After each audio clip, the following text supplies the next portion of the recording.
আমরা সব উপস্থিত। আজ হচ্ছে পূর্ব ত্রিপুরা লোকসভা আসনে ভোট গ্রহণ। শুক্রবার সকাল থেকেই কৈলাসহর বিধানসভা এলাকার এবং চণ্ডীপুর বিধানসভা এলাকায় মোট 112টি পোলিং স্টেশনে ভোট গ্রহণ চলছে। কোনো ধরনের অপ্রীতিকর ঘটনা ছাড়া শান্তিপূর্ণভাবে ভোট গ্রহণ চলছে। যদিও কিছু কিছু জায়গায় ইভিএম মেশিন বিকল হবার কারণে সকাল 7টা থেকে ভোট গ্রহণ শুরু হবার কথা থাকলেও সেখানে 1-1.5 ঘন্টা পর ভোট গ্রহণ শুরু হয়। আজ সকালবেলা কৈলাসহর বিদ্যানগর দ্বাদশ শ্রেণী বিদ্যালয়ে ভোট দিলেন কৈলাসহর বিধানসভা কেন্দ্রের বিধায়ক তথা প্রাক্তন মন্ত্রী বিরজিৎ সিনহা এবং ওনার সহধর্মিনী। তিনি সংবাদ মাধ্যমকে জানান, ইন্ডিয়া জোটের প্রার্থী বিপুল ভোটে জয়ী হবে, সেটা শুধু সময়ের অপেক্ষা। অন্যদিকে কৈলাসহর বিদ্যানগর দ্বাদশ শ্রেণী বিদ্যালয়ে ভোট দিলেন কৈলাসহর পুর পরিষদের চেয়ারপারসন চপলা রানী দেবরায়।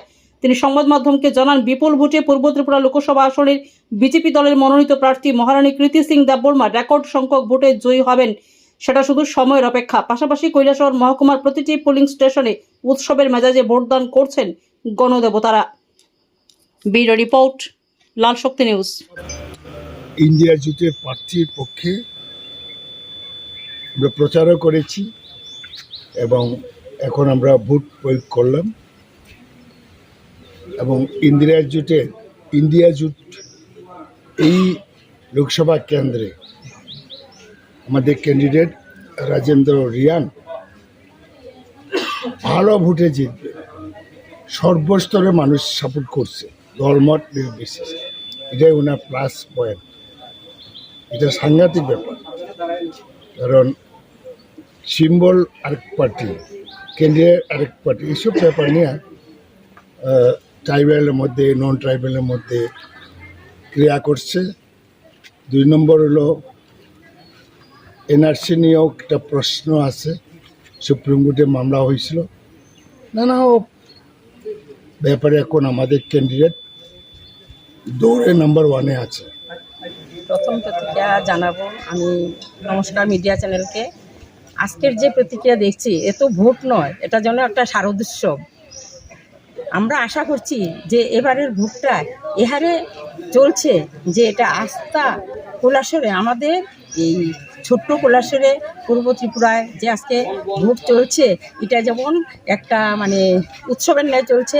আমরা 100% আশাবাদী যে এবার আমরা কীর্তি দেবীকে অনেক অনেক ভোটে বের করতে পারবো এবং হয়তো আমাদের কৈলাসহরে অনেক এই যে যারা দাঁড়িয়েছে এবার জোটে সিপিএম কংগ্রেস একসাথে হয়ে, যেটা হাস্যকর বস্তু হয়ে দাঁড়িয়েছে মানুষের অন্তরে অন্তরে, সেটা হয়তো এবার জামানত বাজেয়াপ্তই হতে চলছে।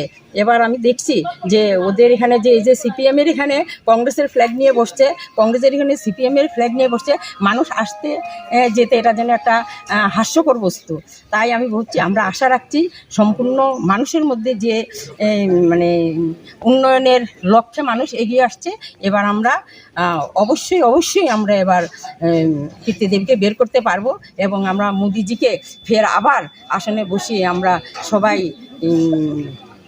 আগামী দিনে ভারতবর্ষের যে লক্ষ্যে পৌঁছানোর কথা, সেই আমাদের যে উন্নয়নের ভারতবর্ষ আমাদের লক্ষ্যে পৌঁছবে, এটাই আমরা সবাই আশা রাখছি।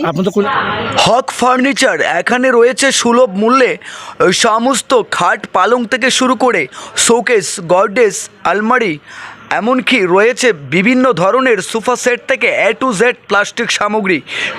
বিয়ের সেট ক্রয় করতে আজই ভিজিট করুন হক ফার্নিচারে।